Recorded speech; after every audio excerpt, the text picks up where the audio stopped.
وأشهد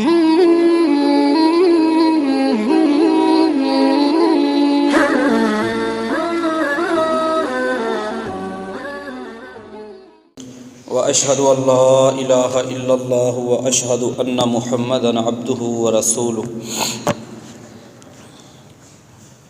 أما بعد فأعوذ بالله السميع العليم من الشيطان الرجيم من همزه ونفخه ونفثه. يا أيها الذين آمنوا اتقوا الله حق تقاته ولا تموتن إلا وأنتم مسلمون. يا أيها الناس اتقوا ربكم الذي خلقكم من نفس واحدة وخلق منها زوجها وبث منهما رجالا كثيرا ونساء واتقوا الله الذي تساءلون به والأرحام إن الله كان عليكم رقيبا. يا أيها الذين آمنوا اتقوا الله وقولوا قولا سديدا يصلح لكم أعمالكم ويغفر لكم ذنوبكم ومن يطع الله ورسوله فقد فاز فوزا عظيما.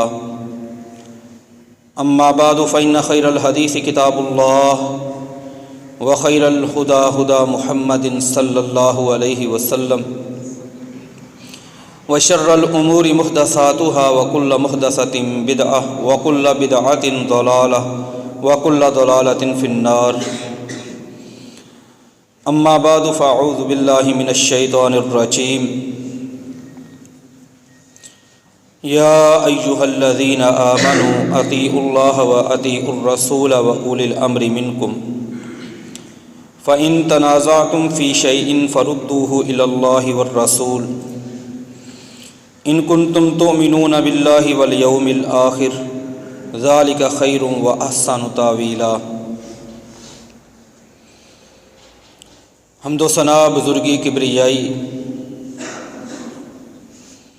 مالک کائنات خالق ارض و سما اللہ وحدہ لا شریک کی ذات اقدس و اطہر کے لیے انگنت لا تعداد درود و سلام سید الاولین سید الآخرین امام المتقین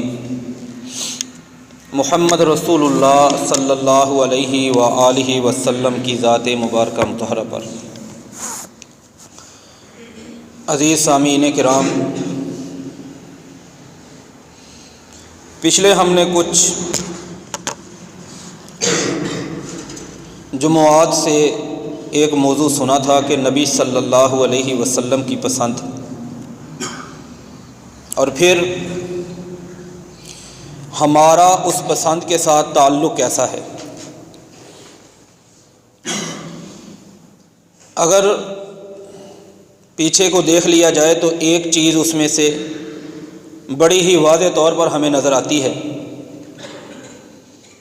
سب سے پہلی پسند نبی صلی اللہ علیہ وسلم کی نماز کے بارے میں تھی،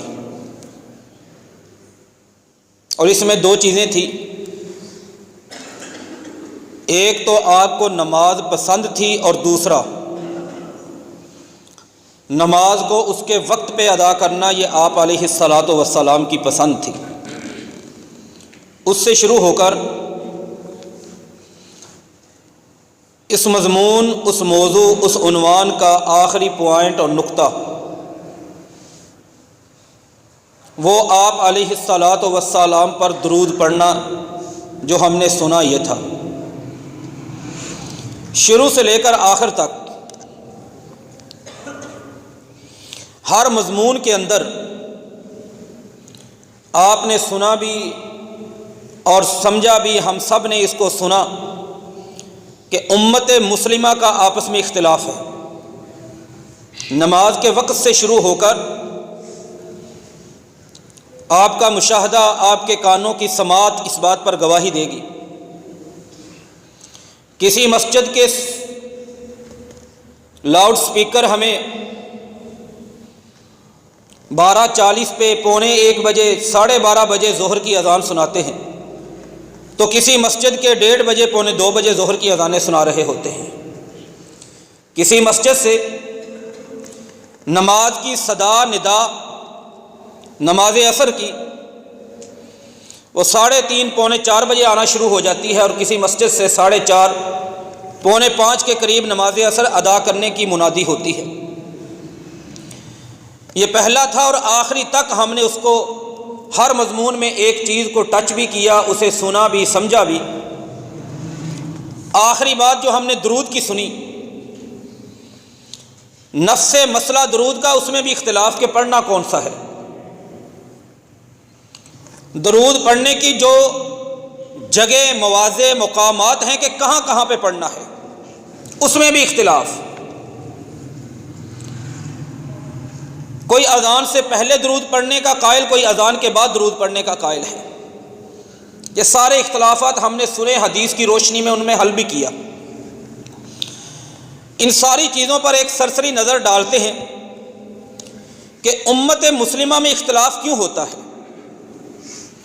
اختلاف کی شرعی حیثیت کیا ہے، اور اگر اختلاف ہو جائے تو اسے ختم کیسے کیا جاتا ہے۔ میں انتہائی دکھ سے، افسوس سے اور کبیدہ خاطر ہو کر دل کو رنج و غم میں ڈالتے ہوئے یہ بات کہوں گا کہ اس اختلاف کے مسئلے میں کم از کم نرم سے نرم لفظ یہ بنتے ہیں کہ کچھ لوگوں نے انتہائی جرأت اور بدمعاشی سے کام لیا ہے۔ ایک ایسا عمل جس کی قرآن نے انتہائی مذمت بیان کی، انتہائی مذمت بیان کی، جسے کافروں کا، یہودیوں کا، نصارہ کا، عیسائیوں کا عمل قرار دیا، شیطانی عمل اسے قرار دیا۔ کچھ لوگوں نے اس اختلاف کو اٹھا کے قرآن، سنت اور انتہائی نیکی والا عمل بنا کے رکھ دیا اس دور میں، اور اپنے اس مدعا کے اس بات کے لیے، اپنے دعویٰ کو ثابت کرنے کے لیے، اپنی بات کو سچ بنانے کے لیے ڈرے نہیں، جھجکے نہیں۔ انہیں جعلی 2 نمبر روایتیں بنانا پڑی، انہوں نے بنا ڈالی۔ کتنی تقریروں میں، تحریروں میں، مضامین میں، خطبوں میں، وعظ میں، نصیحت میں، درس میں آپ کو یہ جملہ سننے میں ملے گا، اختلاف امتی رحمت۔ بھائی اختلاف ہونا چاہیے، اس امت کا اختلاف رحمت ہوتا ہے۔ نعوذ باللہ من ذالک، کہتے ہیں یہ اللہ کے نبی صلی اللہ علیہ وسلم کی حدیث ہے۔ صرف ایک نجائز، ایک غلط چیز کی فضیلت بیان کرنے کے لیے جعلی روایات بنانے اور اس کا سہارا لینے سے بھی گریز نہیں کیا گیا۔ یہ روایت اختلاف امتی رحمت، ماضی قریب کے ایک محدث ناصر الدین البانی رحمۃ اللہ علیہ، ان کی کتاب السلسلۃ الضعیفہ، کمزور روایتیں، بناوٹی روایتیں، لوگوں کی اپنے مسلک، اپنے مقصد، اپنے مفاد اور اپنی غرض کے لیے بنائی ہوئی روایتیں، ان تمام کو انہوں نے ایک جگہ پہ اکٹھا کرنے کی کوشش کی۔ ہزاروں کی تعداد میں وہ روایتیں ہیں۔ ان روایات میں سے 57 نمبر پر انہوں نے اس روایت کو لکھا، کہتے ہیں اختلاف امتی رحمت۔ لوگ کہتے ہیں یہ نبی کی حدیث ہے، فرماتے ہیں لا اصل لہو، یہ ایسا جملہ فکرہ ہے قرآن و سنت کے اندر اس کی کوئی اصل نہیں ملے گی، ذرا سی بھی اصل نہیں ملے گی۔ پھر وہ کہتے ہیں کوئی یہ نہ سمجھے کہ یہ ناصر الدین البانی کا مسئلہ ہے، اس کا نالج محدود تھا، اس کا مطالعہ کمزور تھا، کتابیں کم پڑھی تھی۔ امام جلال الدین سیوطی رحمۃ اللہ علیہ کا قول نقل کرتے ہیں، امام ابن جوزی کا قول نقل کرتے ہیں، بڑے بڑے محدثین، تمام کو لکھنا پڑا کہ اس کے لیے ہم نے سندیں تلاش کی، کوئی سند مل جائے، ثابت ہو جائے، چلے نبی نے نہ صحیح کسی صحابی نے کہا ہو، اصلی سند نہ ملے، جعلی سند مل جائے، سند ہی نہیں مل سکی اس کی۔ اختلاف امتی رحمت، لوگ دیدہ دلیری سے، کتنی جرأت سے اس مذموم جملے کو اللہ کے نبی کی حدیث قرار دیتے ہیں۔ انسان سوچے تو صحیح، اگر اس امت کا اختلاف رحمت ہے تو پھر اتفاق اللہ کی ناراضگی بنے گی، نقل کفر کفر نہ باشد، پھر اس امت کا اتفاق لعنت کہلائے گی۔ اگر اختلاف رحمت ہے، دین اسلام وہ دین ہے، اس امت کے درمیان پیدا ہونے والے اختلاف، اس کی طرف جتنے راستے، جتنی گلیاں، جتنے ٹریک اور جتنی راہیں جا رہی تھی، کھل رہی تھی، سب کو دین اسلام نے بند کر دیا۔ مالک کائنات کے قرآن کو اٹھائیں، آپ کو قرآن ملے گا وَلَا يَكْتَبْ بَعْضُكُمْ بَعْضًا، غیبت کو حرام کر دیا گیا۔ کیوں؟ اس سے امت میں اختلاف پیدا ہو سکتا تھا۔ چغلی حرام، کیوں؟ امت میں اختلاف آ سکتا ہے۔ ایسے ہی کسی پر بہتان لگانا حرام، امت میں اختلاف آ سکتا ہے۔ کسی سے لڑائی کرنا حرام، امت میں اختلاف آئے گا۔ ہتھیار سے، اسلحہ سے کسی کی طرف اشارہ کرنا حرام، کیوں؟ اختلاف برپا ہو سکتا ہے۔ گالی دینا حرام، اختلاف پیدا ہو سکتا ہے۔ کسی کو کافر کہنا حرام، اختلاف پیدا ہو سکتا ہے۔ کسی پر فتوے لگانا منافقت کے، کفر کے، شرک کے حرام قرار دے دیا بغیر شروط کے، ضوابط کے، موانع کے، کیوں؟ اختلاف پیدا ہو سکتا ہے۔ امت مسلمہ کو اتفاق کی، اتحاد کی، وحدت کی، جگانگت کی، ایک ہونے کی، مضبوط ہونے کی قرآن و سنت تربیت کرتے ہیں۔ یہ نہیں کہ اختلاف رحمت ہے۔ اللہ کے نبی محمد صلی اللہ علیہ وسلم، ان کے بڑے عظیم صحابی سیدنا عبداللہ بن مسعود رضی اللہ تعالی عنہ فرماتے ہیں، سمیت رجلا یقرأ القرآن حرفا، میں نے ایک بندے کو سنا وہ قرآن پڑھ رہا تھا، لیکن جو قرآن وہ پڑھ رہا تھا اس کا قرآن پڑھنے کا لہجہ وہ نہیں تھا جس طرح میں پڑھتا تھا۔ فأخذت بیدی، میں غصے میں آیا، میں نے جا کے اس کی کلائی سے پکڑ لیا۔ میں نے کہا چل اللہ کے نبی کے پاس چلتے ہیں صلی اللہ علیہ وسلم۔ رسول اللہ صلی اللہ علیہ وسلم کے پاس لے آیا۔ عبداللہ بن مسعود رضی اللہ تعالی عنہ کہنے لگے، میں لے کے آیا، اللہ کے پیغمبر نے کہا عبداللہ تو پڑھ قرآن۔ میں نے قرآن کا وہی مقام پڑھا، پھر اسے کہا تو پڑھ، اس نے بھی قرآن کا وہی پڑھا۔ فرمایا کلاکما محسن، تم دونوں ہی ٹھیک ہو، لیکن یاد رکھنا اختلاف میں کرنے سے بچ جانا، اختلاف نہ کرنا آپس میں۔ اور آگے کہا کہ ولا تختلفوا فإن من كان قبلكم، اختلاف کرنے سے بچو، تم سے پہلے جو امتیں اس دنیا میں موجود تھی ان کی ہلاکت کا سبب، تباہی کا سبب، بربادی کا سبب، ناکامی کا سبب، نامرادی کا سبب، نقصان اٹھانے کا سبب، گھاٹا پانے کا سبب، لعنت پانے کا سبب، اللہ کی ناراضگی لینے کا سبب ایک یہ تھا کہ انہوں نے آپس میں اختلاف کیا تھا۔ اللہ کے نبی تربیت کرتے ہیں، اختلاف نہیں کرنا، بچنا ہے، اور ہم اس چیز کو ایک رحمت بنا کر ممبروں پر بیان کرتے ہیں۔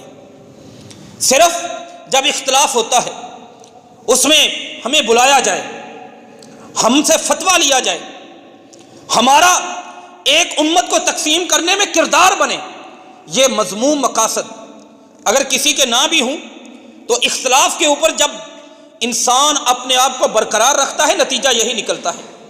اللہ کے نبی محمد صلی اللہ علیہ وسلم کے صحابی سیدنا عمر بن عاص رضی اللہ تعالیٰ عنہ فرماتے ہیں، کہتے ہیں ذہبت انا و اخی، میں اور میرا بھائی، سگا بھائی بھی ہو سکتا ہے، انصار مدینہ میں سے کوئی بندہ بھی، کہتے ہیں ہم دونوں نے حجرت الی مسجد رسول اللہ صلی اللہ علیہ وسلم، میں اور میرا وہ بھائی بہت جلدی ایک دن جمعے کی نماز، خطبہ جمعہ کے لیے بہت جلدی، بہت وقت سے ہم مسجد میں چلے گئے۔ میں نے جا کے دیکھا کہ نبی صلی اللہ علیہ وسلم کے صحابہ میں سے مشیخۃ من صحابی رسول اللہ صلی اللہ علیہ وسلم، رسول اللہ صلی اللہ علیہ وسلم کے اصحاب میں سے بڑے جید بزرگ قسم کے صحابی وہ رسول اللہ صلی اللہ علیہ وسلم ان کی دروازے کے بالکل قریب بیٹھے ہیں۔ ہم بھی جا کے بیٹھ گئے، ہمیں جہاں پہ جگہ ملی ہم وہیں پہ بیٹھ گئے۔ ان میں سے فذاکروا آیتن، وہ جو صحابہ بیٹھے تھے بڑے قدیم اسلام والے، پہلے شروع میں اسلام لانے والے، ان میں سے ایک نے آیت پڑھی اور اس پر بات شروع کر دی۔ دوسرے نے کہا اس آیت کا مطلب یہ نہیں، یہ ہے۔ آیت کا تعلق مسئلہ تقدیر سے تھا جسے قدر کہا جاتا ہے، اب تقدیر کے ساتھ تعلق رکھتی تھی، اس پر ان کی بحث کر دی۔ ایک نے کہا یہ اس طرح کیوں نہیں، الم یقل اللہ قضا و قضا، دوسرے نے کہا الم یقل اللہ قضا و قضا، اللہ نے اس طرح کیوں نہیں کہا، اللہ نے اس طرح کیوں نہیں کہا۔ کسی نے کہا تقدیر اگر لکھ دی گئی عمل کرنے کا کیا فائدہ ہے، کسی نے کہا اگر پہلے ہی پابند کر دیا گیا ہے جنت اور جہنم کا کیا مقصد۔ اس طرح کی ان کا اختلاف شروع ہو گیا آپس میں۔ نبی صلی اللہ علیہ وسلم فرتفعت اصواتهم، ان کی آوازیں بلند ہوئی، اللہ کے نبی اپنے کمرے میں، اپنے گھر میں، اپنے حجرے میں، اپنے غرفے میں، آپ نے ان کی آوازوں کو سامع اصواتہم، سنا ان کی آوازوں کو. آپ دروازے سے باہر نکلے اور آپ کا چہرہ احمر وجہہ، چہرہ سرخ ہو چکا تھا. ایسے لگتا تھا کہ سرخ انار، اس کے دانے لے کے، ان کا رس جوس نکال کے پاک پیغمبر رحمت دو عالم صلی اللہ علیہ وسلم کے چہرے پر، رخسار پر اور گالوں پر گرا دیا گیا ہو. آپ نے فرمایا یاد رکھنا، انما اہلک من کان قبلکم، وہ قومیں جو تم سے پہلے اس کائنات میں، اس دھرتی پر، اس زمین کے چہرے پر بسا کرتی تھی، آباد تھی، ان کی ہلاکت کی وجہ صرف اور صرف ان کا اختلاف تھا. ولا تختلف، اختلاف کرنے سے بچو. ڈانٹا ان کو، یہ نہیں کہا کہ صحابہ کمال کر دیا، تم تو نشان حیدر کے قابل ہو. اختلاف کیا ہے، اختلاف رحمت ہوتی ہے. مسئلے نکھر کے سامنے آتے ہیں. مزاج ہی نہیں ہے اسلام کا، طریقہ ہی نہیں ہے اسلام کا، تربیت ہی نہیں کی اسلام نے. یہ اختلاف ہمارے ہاں جی کرنے دیں، فقہا کا اختلاف ہے. عجیب عجیب، قرآن کی آیت نہیں، حدیث کی کوئی دلیل نہیں، اپنے پاس سے عقلی مسالے. ایک بندے کو میں نے سنا، وہ کہہ رہا تھا بہت اچھی بات ہے، امام شافعی کا اختلاف ہے، امام مالک کا اختلاف ہے، امام ابو حنیفہ کا اختلاف ہے، امام احمد بن حنبل کا اختلاف ہے. بھائی یہ بہت اچھی بات ہے. پھر عجیب سی دلیلیں، کوئی کہے گا پیچھے دریا ایک ہے، آگے نہریں نکل رہی ہیں، جس نہر سے مرضی پانی پی لو. بھائی دریا ایک ہو، نہریں اس سے آئیں، پانی کا رنگ ایک ہوتا ہے. ایک امام کہتے ہیں ہاتھ چھوڑ کے نماز پڑھو، ایک امام کہتے ہیں سینے پہ ہاتھ باندھ کے نماز پڑھو، ایک امام کہتے ہیں ناف کے نیچے ہاتھ باندھو.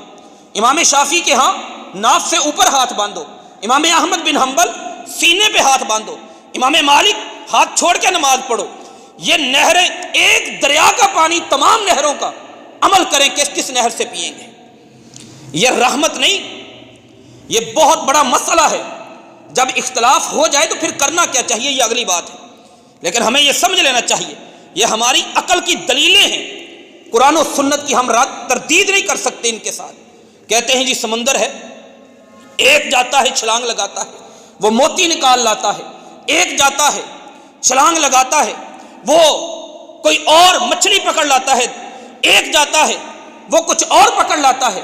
تو کیا سب کا قبول کر لیا جائے؟ جو کچھوا پکڑ لائے وہ بھی قبول ہو جائے؟ بات یہ نہیں.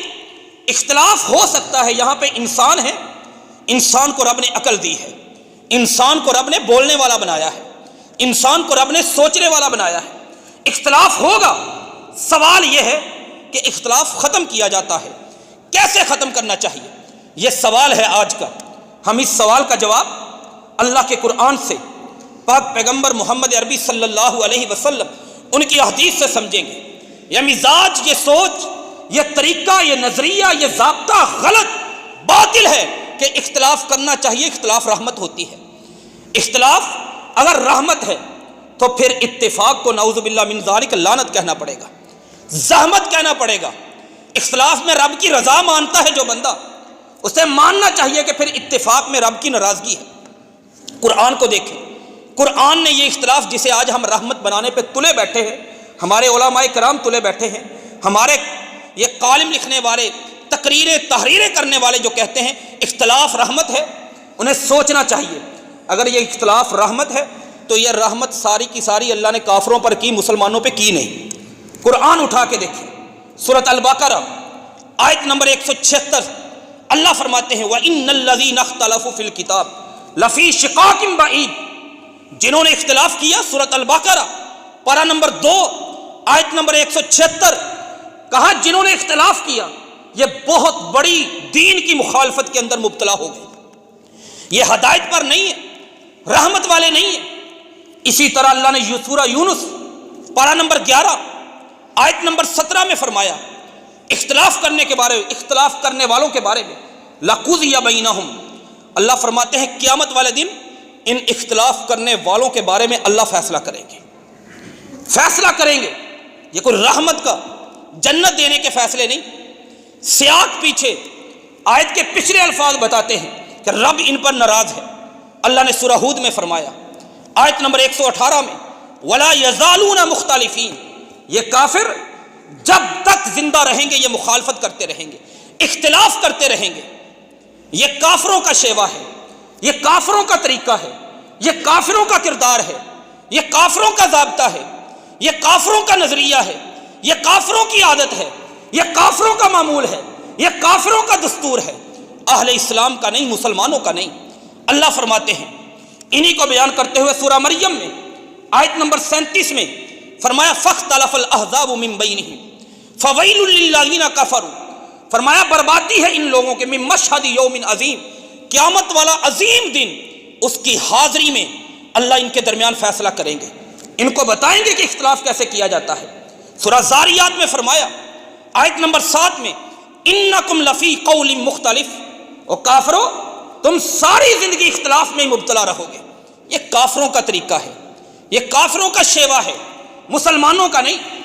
قرآن میں مسلمانوں کو کہا وَلَا تَكُونُوا كَالَّذِينَ تَفَرَّقُوا وَاخْتَلَفُوا مِن بَعْدِ مَا جَاءَهُمُ الْبَيِّنَاتُ، سورہ آل عمران آیت نمبر 105 پارہ نمبر 4 میں فرمایا ایمان والو تم ان کافروں کی طرح نہ ہو جانا جو اختلاف میں پڑ گئے، جنہوں نے اختلاف کیا۔ یہ قرآن نے ہماری تربیت کی، اللہ کے نبی محمد صلی اللہ علیہ وسلم انہوں نے تربیت کی۔ اب آ جائیں اگلی بات، انسان ہے، اختلاف ہو جاتا ہے، کر بیٹھتا ہے، اس کا انداز کیا ہے، طریقہ کیا ہے جو ہمارا ہے۔ ہر چیز میں آپ مسلمانوں کے فرقے شمار کرنا شروع کر دیں جو اس دور میں موجود ہیں۔ پہلے تو لوگ بات کرتے تھے کہ ایک فرقہ شافی ہے، ایک حنبلی ہے، ایک مالکی ہے، ایک حنفی ہے۔ میں کہتا ہوں وہ باتیں پیچھے چلی گئیں، ایک چیز میں اختلاف ہوا اور فرقہ نیا بن گیا۔ کوئی سبز پگڑیوں والا فرقہ ہے، کوئی کالی پگڑیوں والا، کپڑے کے رنگ پر مسلمانوں میں فرقے بن گئے، کپڑے کے رنگ پر، سبز رنگ پر فرقہ بن گیا جی سبز پگڑی والا فرقہ ہے، کالی رنگ، پگڑی کا رنگ کالا ہونا چاہیے، نئی جماعت بن گئی، پگڑی کا رنگ سفید ہونا چاہیے، نئی جماعت بن گئی، ایک گلے میں کپڑا ڈالنا چاہیے، نئی جماعت بن گئی، عجیب انداز سے۔ پھر حیاتی جماعت بن گئی، مماتی جماعت بن گئی، کوئی متحدہ جماعت بن گئی، کوئی دوسری بن گئی، ایک مسلک کے اندر پھر 20 فرقے بن گئے۔ کوئی حیاتی مماتی کو چھوڑ دیں، کوئی چشتی کہلایا کہ ٹوپی کے 4 کنارے ہونے چاہیے، کوئی سہر وردی بن گیا، کوئی قادری بن گیا، کوئی سہر وردی کہاں کے کہاں، ایسے فرقے ملیں گے انسان کی عقل حیران رہ جائے گی۔ عبادت کے طریقے مختلف، عقیدہ مختلف، نسبتیں مختلف، ایک بزرگ کا نام لے کر، ایک بات لے کر، ایک سوچ لے کر، فرقوں پہ فرقے۔ بات اتنی رہتی تو چھوٹی تھی، اس سے بھی آگے پھر لوگوں کو کافر اس بات پہ بنایا گیا، لوگوں کو مشرک بنایا گیا۔ اس سے آگے نکلے، ایک دوسروں کی مسجدیں تقسیم کر دی، جنازے ہمارے تقسیم ہو گئے، ان کا جنازہ وہ نہیں پڑے گا، ان کا جنازہ وہ نہیں پڑے گا۔ پیچھے سے بیٹھے ہوئے علماء نے، مولویوں نے فتوے دیے، کوئی فلاں کا جنازہ پڑے گا اس کا نکاح ٹوٹ جائے گا۔ وہ بیچاری گھر میں بیٹھی ہے بیوی اور خامد جنازہ پڑھنے آیا، نکاح اس کا ٹوٹ گیا۔ ایسے فتوے آپ کو کتابوں میں موجود، میں کتابوں کے حوالے عرض نہیں کرنا چاہتا، یہ کیوں ہوئے؟ اختلاف کی وجہ سے۔ پھر آگے فلاں کے پیچھے نماز پڑھے گا کافر ہو جائے گا۔ آپ سوشل میڈیا کو اٹھا کے دیکھیں، سارا دن یہ بحث، ایک فیس بکی نے یہ لکھا ہوا بڑے ہی یقین کے ساتھ کہ میں بڑے فخر سے کہتا ہوں میں سعودی عرب عمرہ کرنے کے لیے گیا، میں نے ایک نماز بھی کعبۃ اللہ کے امام کے پیچھے ادا نہیں کی، اس لیے کہ میں اسے گستاخ رسول اور واجب القتل سمجھتا ہوں۔ اختلاف یہاں تک پہنچا ہوا ہے، مسجد حرام میں جا کر علیحدہ جماعتیں کروائی جاتی ہیں، اس امام کے پیچھے نماز نہیں ادا کی جاتی، مسجد نبوی میں جا کر علیحدہ جماعتیں کروائی جاتی ہیں۔ ان سب کے پیچھے کیا ہے؟ درد دل۔ پھر اس سے بھی آگے نکلے، ادھر فجر کی نماز ہوتی ہے، ادھر ایک سوسائڈ بلاسٹر آتا ہے اور اپنے آپ کو بلاسٹ کر دیتا ہے، جو گھروں سے اپنے گناہ بخشوانے کے لیے آئے تھے، اللہ کے سامنے سجدے کرنے کے لیے آئے تھے، رب کے سامنے رکوع کرنے کے لیے آئے تھے، رب کو منانے کے لیے آئے تھے، اپنے گناہ بخشوانے کے لیے آئے تھے، ان کے اعضاء مسجد کی دیواروں کے ساتھ چمٹے ہوتے ہیں اور ان کے خون سے مسجد کے قالین سرخ ہو جاتے ہیں۔ کوئی مزاروں درباروں پہ اختلاف اپنی جگہ پہ، وہاں پہ جاتے ہیں، ایک سوسائڈ بلاسٹر آتا ہے، آ کے اپنے آپ کو اڑا دیتا ہے۔ پھر وہاں پر عبادت کی جگہوں کا تقدس پامال کر دیا گیا، وہ بھی مسجدیں ہیں، اللہ کے نام پر فنڈ اور چندے لے کر بنائی گئی ہیں، جن میں خود کش دھماکے ہوتے ہیں۔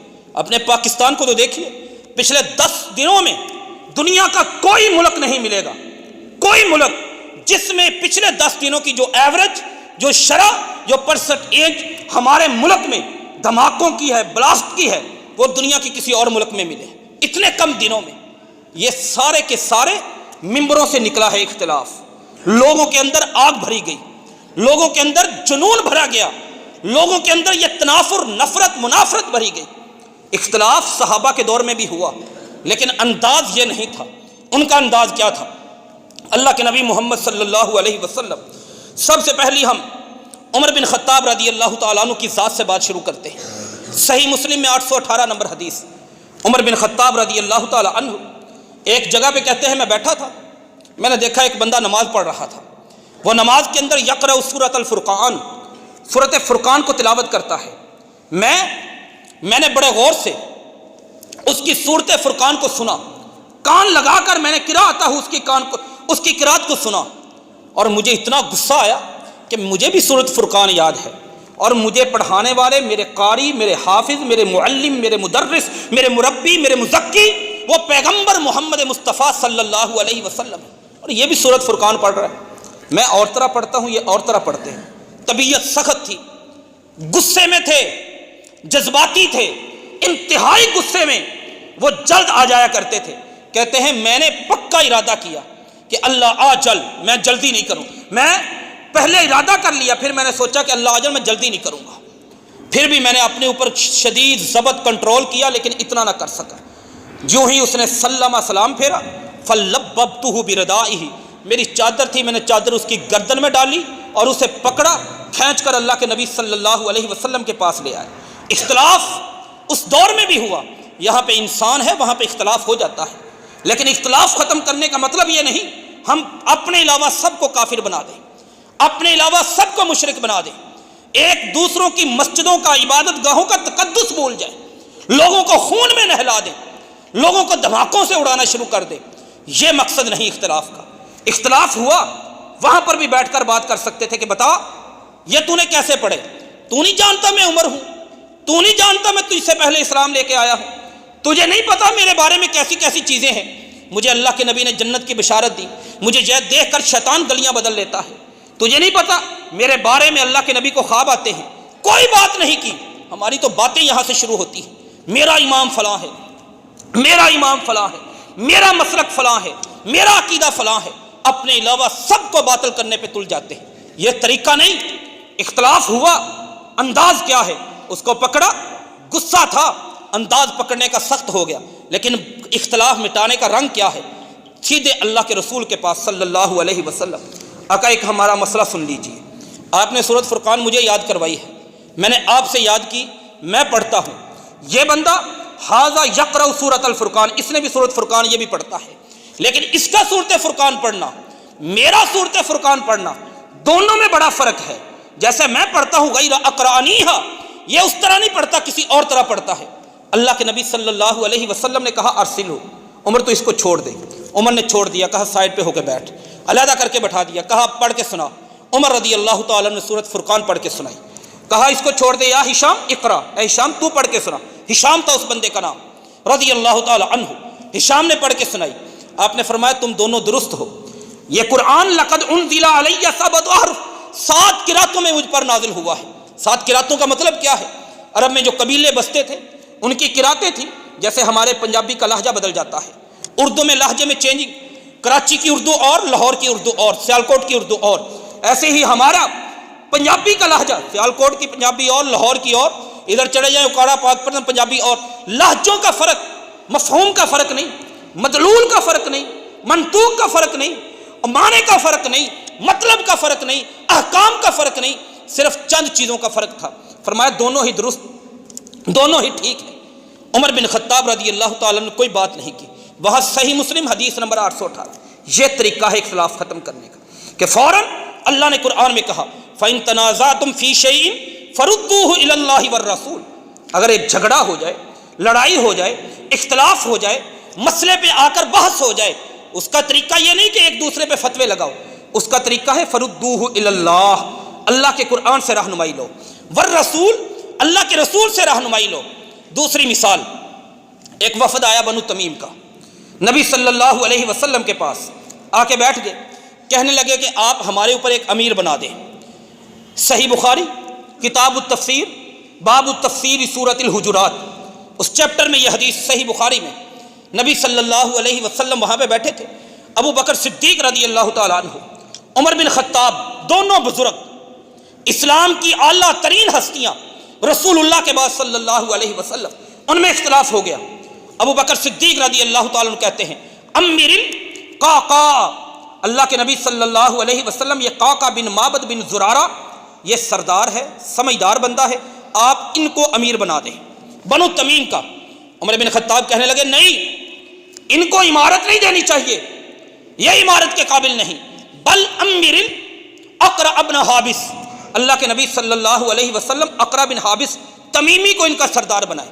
ابو بکر رضی اللہ تعالیٰ عنہ کہنے لگے ما اردت الا خلافی، عمر آپ نے اچھا نہیں کیا، آپ نے صرف میری مخالفت کی ہے۔ ابو بکر کہتے ہیں ما اردت خلافت، میں نے آپ کی مخالفت نہیں کی۔ بحث شروع ہو گئی، آوازیں بلند ہو گئی، اختلاف ہو گیا، لیکن فوراً ہی اللہ کے نبی صلی اللہ علیہ وسلم پر وحی آتی ہے، آپ ان دونوں کو بتاتے ہیں یا ایھا الذین آمنوا لا ترفعوا اصواتکم فوق صوت النبی، یہ آیت اتری، سنائی ان کو، قرآن سنایا۔ اس قرآن کے بعد عمر بن خطاب رضی اللہ تعالی عنہ کی زبان سے ایک لفظ بھی نہیں نکلا، ابو بکر صدیق رضی اللہ تعالی عنہ ان کی زبان سے ایک لفظ بھی نہیں نکلا۔ قرآن آ گیا، اختلاف ختم، مٹا دیا اختلاف کو وہیں پہ ختم۔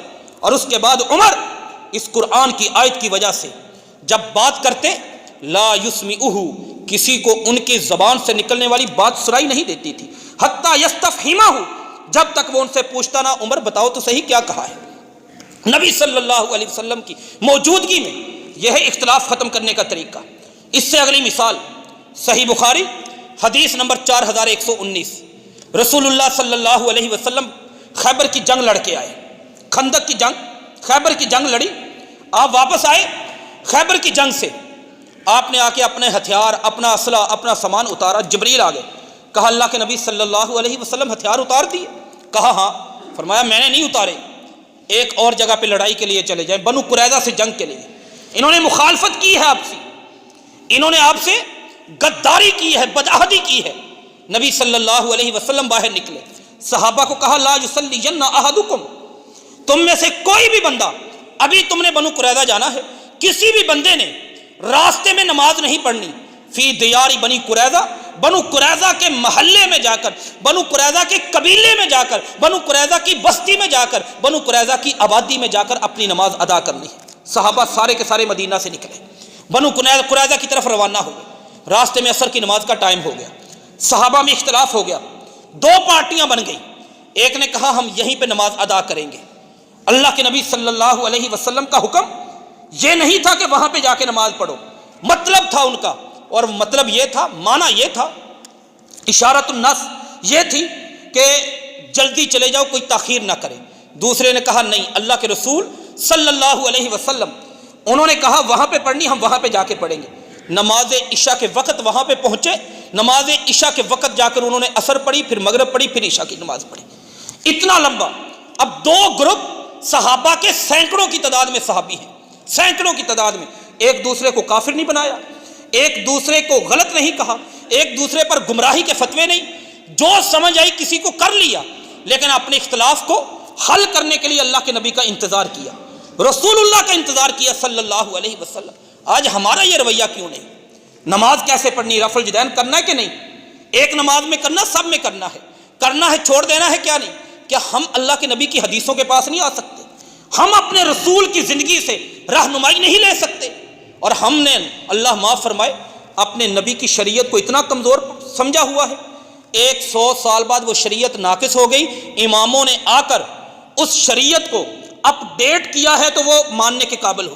یہ سمجھتے ہیں ہم کہ حدیث کا جو مطلب فلاں امام بیان کرے گا وہی ٹھیک ہوگا، اگر حدیث کا وہ مطلب اس امام نے بیان نہیں کیا تو ہم اس حدیث کو نہیں مانتے۔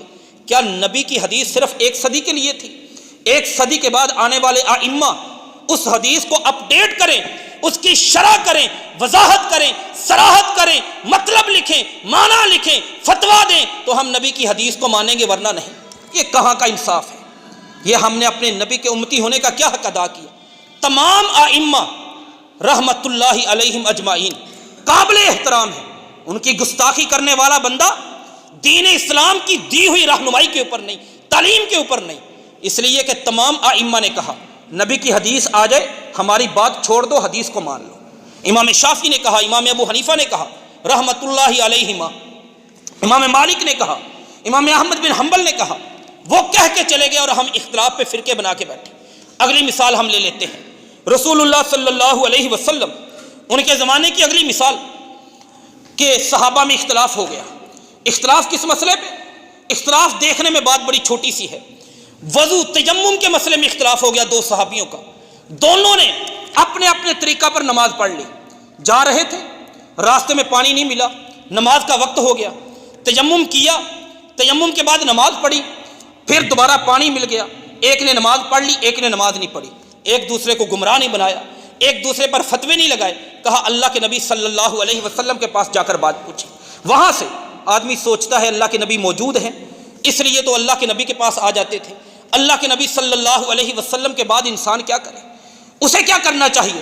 فَإِن تَنَازَعْتُمْ فِي شَيْءٍ فَرُدُّوهُ إِلَى اللَّهِ وَالرَّسُولِ۔ آج بھی اللہ اور اللہ کے رسول کے پاس آنا پڑے گا۔ اللہ سے مراد اللہ کا قرآن موجود ہے، اللہ کے رسول سے مراد ان کی تمام صحیح حدیثیں جو ہم تک پہنچ چکی ہیں، ان حدیثوں سے ہمیں رہنمائی لینی چاہیے۔ ان حدیثوں کو، اللہ کے نبی کی صحیح حدیث ہمارے سامنے آ جائے، اس کو ماننا، اس پر ایمان لانا، فردوہ الی اللہ والرسول ہم پر فرض ہے۔ صحابہ میں اختلاف ہوا رسول اللہ صلی اللہ علیہ وسلم کی وفات کے وقت، اور یہ حدیث بڑی ہی سمجھنے والی۔ نبی صلی اللہ علیہ وسلم کی جب وفات ہوئی، سیدنا ابو بکر صدیق رضی اللہ تعالیٰ عنہ، صحیح بخاری باب وفات النبی صلی اللہ علیہ وسلم، اس میں بڑی لمبی حدیث، اپنی آبادی اپنے محلے سہنون میں تھے، گھوڑے پہ بیٹھے آپ کے پاس آئے، دیکھا کہ رسول اللہ صلی اللہ علیہ وسلم کا جسم ایک چادر سے ڈھکا ہوا ہے، چادر کو اٹھایا، فقبل بین عینیہ، نبی صلی اللہ علیہ وسلم کی دونوں آنکھوں کے درمیان بوسہ دیا۔ اس کے بعد مسجد نبوی میں آئے، مسجد نبوی میں آ کے دیکھا عمر رضی اللہ تعالی عنہ شدید غصے میں، ہاتھ میں تلوار ہے، لوگوں میں تقریر کر رہے تھے، لوگوں میں وعظ کر رہے تھے، خطبہ دے رہے تھے، بڑے غصے میں۔ جو بندہ یہ کہے گا کہ اللہ کے نبی وفات پا چکے ہیں، میں اضرب عنقہ، اس بندے کی گردن اتار کے پھینک دوں گا۔ یہ عمر بن خطاب خطبہ دے رہے تھے، اللہ کے نبی صلی اللہ علیہ وسلم وفات پا چکے ہیں، گھر میں آپ کا جسد مبارک موجود ہے، عمر بن خطاب مسجد نبوی میں ہے، لوگ ڈرے ہوئے، لوگ سہمے ہوئے، لوگ کانپے ہوئے، غمناک حالت میں، کسی کو جرأت نہیں عمر بن خطاب رضی اللہ تعالیٰ عنہ کے سامنے بات کر سکے۔ عمر بن خطاب کھڑے ہیں، کہا منافق یہ سمجھتے ہیں کہ ہمارے نبی فوت ہو گئے، نہیں فوت ہوئے۔ جیسے موسیٰ علیہ السلام طور پہاڑ پہ گئے تھے، اللہ کے پیغمبر بھی طور پہاڑ پہ گئے ہیں، اور تھوڑے ہی عرصے کے بعد رسول اللہ صلی اللہ علیہ وسلم واپس آئیں گے اور آ کر ان تمام منافقوں کو ختم کر دیں گے۔ ابو بکر صدیق رضی اللہ تعالیٰ عنہ مسجد میں داخل ہوئے، کہا یا عمر اجلس، عمر بیٹھ جائیں، عمر نہیں بیٹھے، کہا عمر بیٹھ جائیں، عمر نہیں بیٹھے۔ عمر بن خطاب کو چھوڑا، ابو بکر صدیق رضی اللہ تعالیٰ عنہ دوسری جگہ پہ کھڑے ہو گئے۔ اختلاف ہو گیا، اب اختلاف ختم کرنے کا طریقہ کیا ہے؟ ہمارا انداز نہیں، ہمارا طریقہ نہیں، ہمارے ضابطے نہیں، فرقے بنا دو، نئی جماعت کھڑی کر دو، نئی تحریک کھڑی کر دو، نئی تنظیم کھڑی کر دو، سب کو دوزخی جہنمی بنا کے اپنے آپ کو جنت کے حقدار بنا کے لوگوں کے سامنے پیش کر دو۔ یہ انداز نہیں۔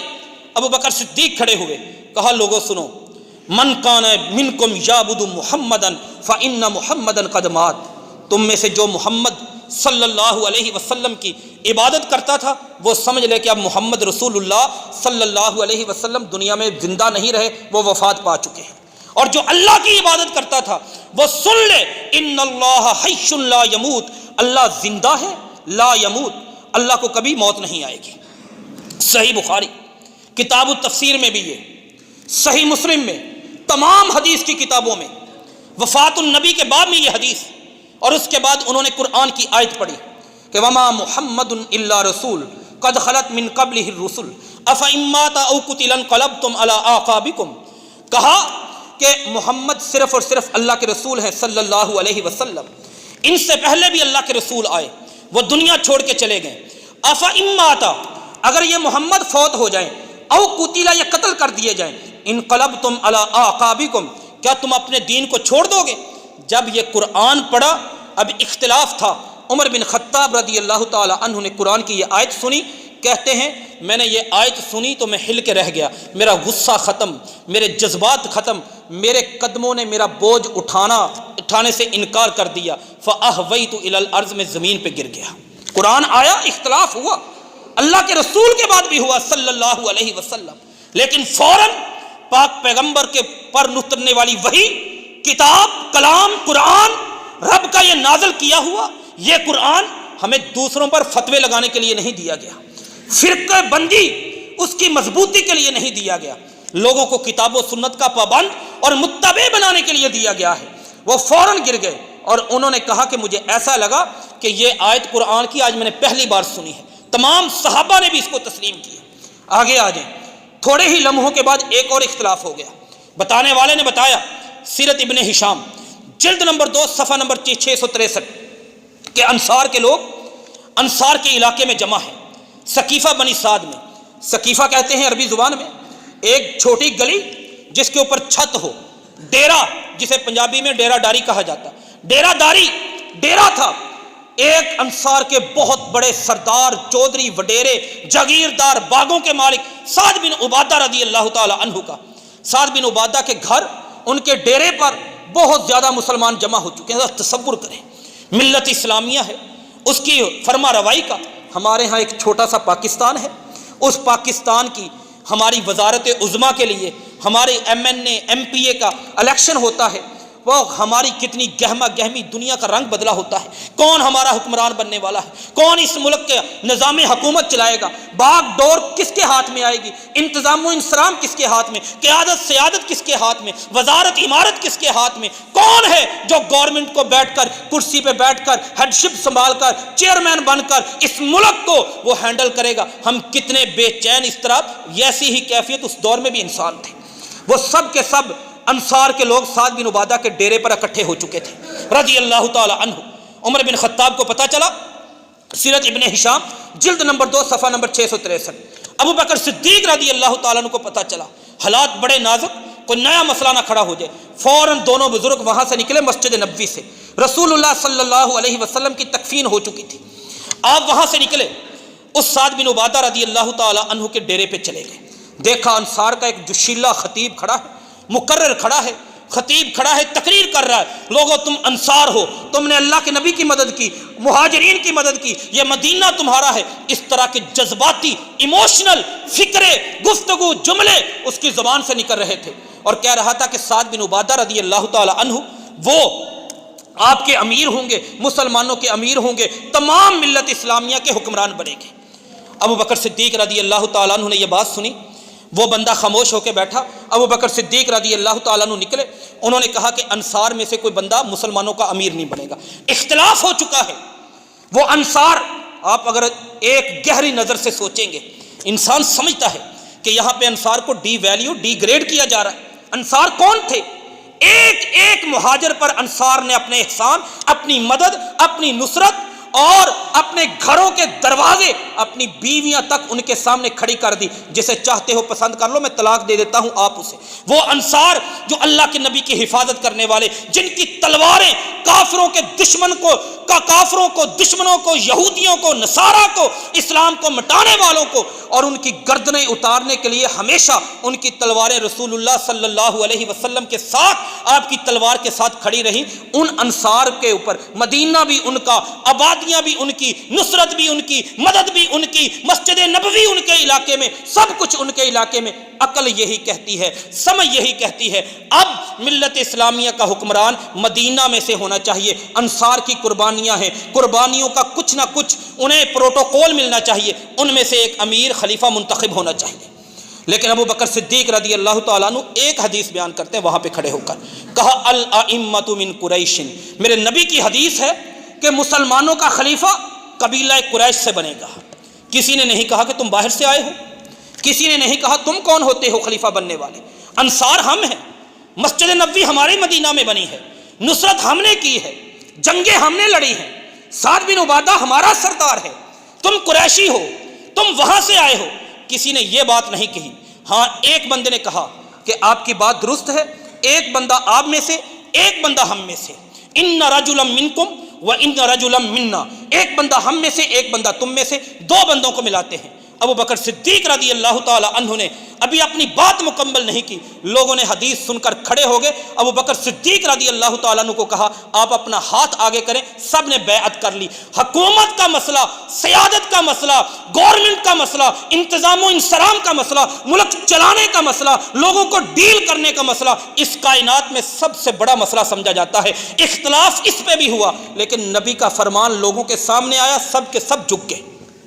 تیسری مثال، جب مسجد نبوی میں واپس آئے، اب ایک اور اختلاف ہو گیا، اللہ کے نبی کو دفن کہاں پہ کیا جائے صلی اللہ علیہ وسلم۔ مستدرک حاکم کی حدیث، ایک بندہ بولتا ہے کہ دفن النبی صلی اللہ علیہ وسلم فی مسجدہ، آپ کو آپ کی مسجد میں دفن کر دیا جائے۔ ایک اور بندہ بولتا ہے دفن مع اصحابہ، بقیع کے قبرستان میں دفن کر دیا جائے۔ اختلاف ہوا، لیکن ابو بکر صدیق بولتے ہیں رضی اللہ تعالی عنہ، سنن ابن ماجہ میں حدیث، فرمایا میں بتاتا ہوں، مجھے میرے نبی نے بتایا، اللہ کے نبی کی حدیث ہے کہ ما من نبی قبض الا حیث دفن، فرمایا وہیں پر جہاں پر اس نبی کو قبض کیا جائے، فوت ہوتے ہیں، وہیں پر اس نبی کی تدفین کی جاتی ہے۔ اب کسی نے اور بات نہیں کی، چارپائی اٹھا کے سائڈ پہ کی، نیچے قبر انہوں نے کھودی، وہیں پر اللہ کے نبی کو دفن کر دیا۔ یہ طریقہ ہے اختلاف کو مٹانے کا، یہ ایک طریقہ ہے اختلاف ختم کرنے کا۔ نماز کے مسئلے میں اختلاف، زکوٰۃ کے مسئلے میں اختلاف، عقیدے کے مسئلے میں اختلاف، طریقہ یہ نہیں ہے، حل یہ نہیں ہے آپ لوگوں پر شرک کے فتوے لگائیں، آپ لوگوں پر کفر کے فتوے لگائیں، آپ لوگوں پر گمراہی کے فتوے لگائیں۔ اس فرقہ واریت کے اندر، ملک کو جلانے کے اندر، خون بہانے کے اندر، دہشت گردی کے اندر، بلاسٹوں کے اندر ہم اپنا حصہ ڈالتے چلے جائیں۔ طریقہ یہ نہیں، طریقہ یہ ہے قرآن کو اٹھا لیا جائے، نبی کی حدیث کو اٹھا لیا جائے۔ قرآن کیا کہتا ہے؟ میں غلط ہوں، مجھے واپس پلٹنا چاہیے، آپ غلط ہیں، کوئی اور غلط ہے، کوئی بھی بندہ اسے رجوع کرنا چاہیے قرآن اور حدیث کی بنیاد پر۔ نبی کا طریقہ یہی ہے، صحابہ کا طریقہ یہ ہے۔ اللہ سے دعا ہے اللہ تعالی ہم سب کو اپنے اختلافات ختم کرنے کا طریقہ، وہ اللہ تعالیٰ اس پر عمل کرنے کی توفیق دے جو نبی کے صحابہ نے اپنایا، جو اللہ کے رسول محمد صلی اللہ علیہ وسلم نے سمجھایا، جو اللہ نے اپنے قرآن میں کہا فَإِن تَنَازَعْتُمْ فِي شَيْءٍ فَرُدُّوهُ إِلَى اللَّهِ وَالرَّسُولِ أَقُولُ قَوْلِي هَذَا أَسْتَغْفِرُ اللَّهَ لِي وَلَكُمْ وَلِسَائِرِ الْمُسْلِمِينَ۔